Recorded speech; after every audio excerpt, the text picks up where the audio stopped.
with 4 games down already and Premier League play being postponed due to an international break, I thought it would be the perfect time for me to share some potential game winners in Game Week 5 for your fantasy Premier League team.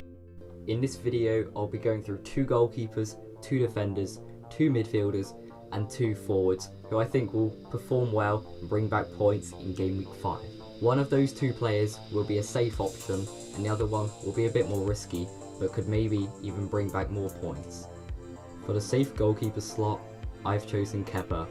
Chelsea are playing Cardiff, who have only managed to score 2 in 4 games now, and I can't see them breaking through a Chelsea defence, which at times has been leaky, but I don't think the Cardiff attack will be enough to score a goal against them. Kepa's already got 2 clean sheets out of 4, with a good display against Huddersfield and Bournemouth. Hopefully he'll be able to keep that up against Cardiff in Game Week 5. For my more outgoing keeper, I've chosen Rui Patricio.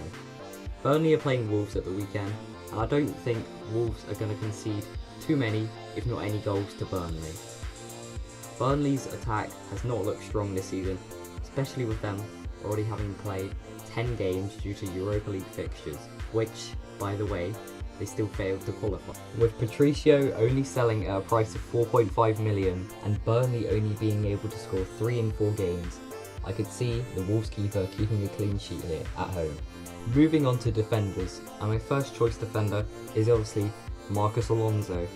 He's brought back 3 double-digit scores in 4 game weeks, and last week still managing to get 9 points against Bournemouth. Marcos Alonso has 2 clean sheets, 2 assists and a goal to his name already, and I could see this form continuing, as Chelsea have quite a few easy games coming up. If you don't have him in your team already, I'd recommend it because you're seriously missing out.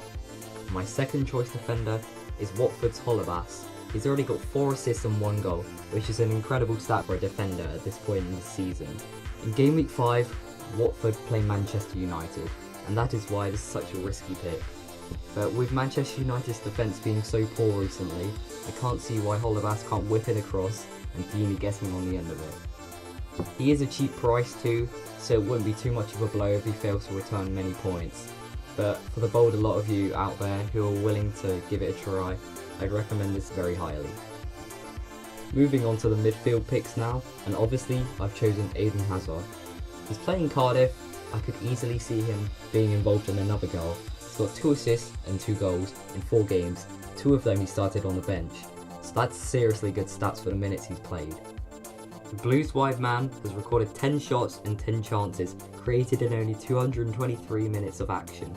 This is amazing and equal with Liverpool's Mohamed Salah at the top of the midfield list. I can't stress how important it will be for you to get Chelsea players into your squad for the next week, as they have a very easy game against Cardiff. Sorry to all you Cardiff fans. Next up is Theo Walcott from Everton, a like-for-like replacement for the suspended Richarlison. He's currently worth 6.7 million, and with Walcott with 2 goals and an assist about to play a struggling West Ham side, I could easily see him bringing back some points. For my first striker, this should come as no surprise to any of you.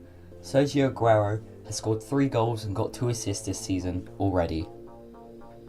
He netted 3 against Huddersfield and assisted Kyle Walker in a brilliant 2-1 win over Newcastle. Man City have a good run of fixtures now, and with Game Week 5 matching Fulham against Manchester City, I'd recommend you get him in your team, because he's bound to get some sort of involvement in a goal. A weak Fulham defence has already conceded 9 goals in 4 games, and this is really not a good stat, one of the worst in the league to be precise, so Aguero could definitely get a few goals. Aguero was the 3rd highest scorer last season, and with those stats, will probably be this season again. So if you haven't already, get him in your team, and he'll bring you some great points. After Bournemouth's great run of form, they currently sit in 6th place in the table. Callum Wilson has 2 goals and 3 assists. He did miss a penalty in the fixture against Cardiff, but he's still a huge threat when coming forward. He's in the top 5 players for goal involvement this season, and with a home fixture in hand against Leicester, he could definitely score some more goals. That's it for today's episode for players to watch.